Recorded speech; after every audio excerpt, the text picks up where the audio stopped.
DIY Motovlog. Good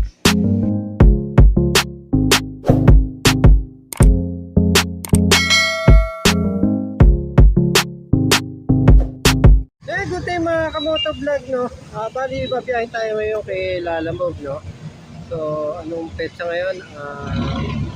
Bali, ang petsa natin ngayon ay January 9, araw ng Biyernes, no, mga kamotovlog. So, bali, ngayon lang ulit tayo makakapag-vlog dito sa ating paglalamove, no, mga kamotovlog. So, meron na tayo nakuha first booking. Yung first booking natin ay mula Cabiao, Nueva Ecija, papuntang Peñaranda, no? Nagkakahalaga siya ng 150 pesos. So, pabalik tayo ng Cabiao. So, wala naman basta booking. So, buhay tayo ng bahay, no? Kumain muna tayo. So, ngayon natin tayo ngayon sa Arayat, Pampanga, mga motovlog sa tambayan natin, no? So, abang-abang tayo dito ng booking, mga kamotovlog. So, may lumalabas ng mga booking kaso mga pooling. Tulad ng lumabas kanina, ano siya, pooling, papuntang Giginto, Bulacan, Arayat to Giginto, Bulacan, napakamura ng pamasahe. So, hindi ko pingawa mga kamotovlog. So, antay-antay lang tayo, malapitan lang yung kukunin natin mga kamotovlog, no? Hindi tayo lalayo. Kasi ganun din naman yung kinikita natin, mga long ride o kaya yung mga short ride. Halos parehas lang din yung kikita natin mga kamotovlog, hindi ka papagod. So, abang-abang tayo dito sa Arayat, Pampanga ng lalabas na booking. Dito lang, Arayat, Mexico, ganun na yung biyahe natin, Magalang, Mabalacat, San Fernando. Yun na yung mga abangan natin mga booking dito mga kamotovlog. So yun, update na mga kamotovlog. A few moments later. So yan mga kamotovlog, no? Bali, nakuha tayong pan second booking, no? Bali, nakuha natin pan second booking, nakuha natin sa Arayat to Giginto, Bulacan. Yung shipping fee niya ay 244 pesos. Then may nakuha tayong second booking, na pan third booking, Arayat din siya, papunta naman na San Rafael, Bulacan. So inuna natin i-drop off yung sa San Rafael, Bulacan, no? So bali shipping fee niya 175. So problema, nandun na ako sa pin location para sa drop off location. Hindi pa dumadating yung magpipick up. So bali tinawagan ko, sabi nasa ano pa raw siya, San Ildefonso, Bulacan.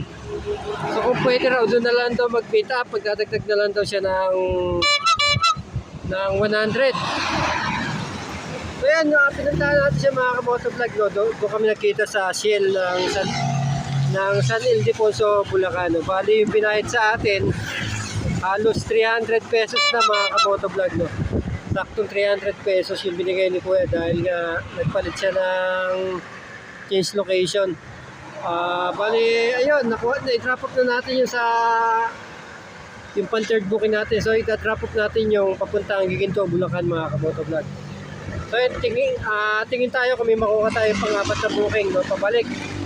Update ko kayo mga kamotovlog. Ay mga kamotovlog, no, habang pabalik tayo ng Pampanga, so may nakuha tayong pang-port booking hanggang Macabebe to Angeles, Pampanga, no. Bali yung shipping fee niya ay nasa 344 pesos. So nung din-drop off na natin to, ang binayad sa atin ni Kuya ay 400 pesos. So yun nga, minakuha pa tayo na pampang limang booking, no? San Fernando to Mabalacat, Pampanga. Priority siya mga kamotovlog. Then yung shipping fee niya ay 101 pesos. So nakalimang booking lang tayo sa araw na ito. Ang sabi nila, Lalamove, ito yung kinita natin mga kamotovlog. Ipa-flash ko sa screen.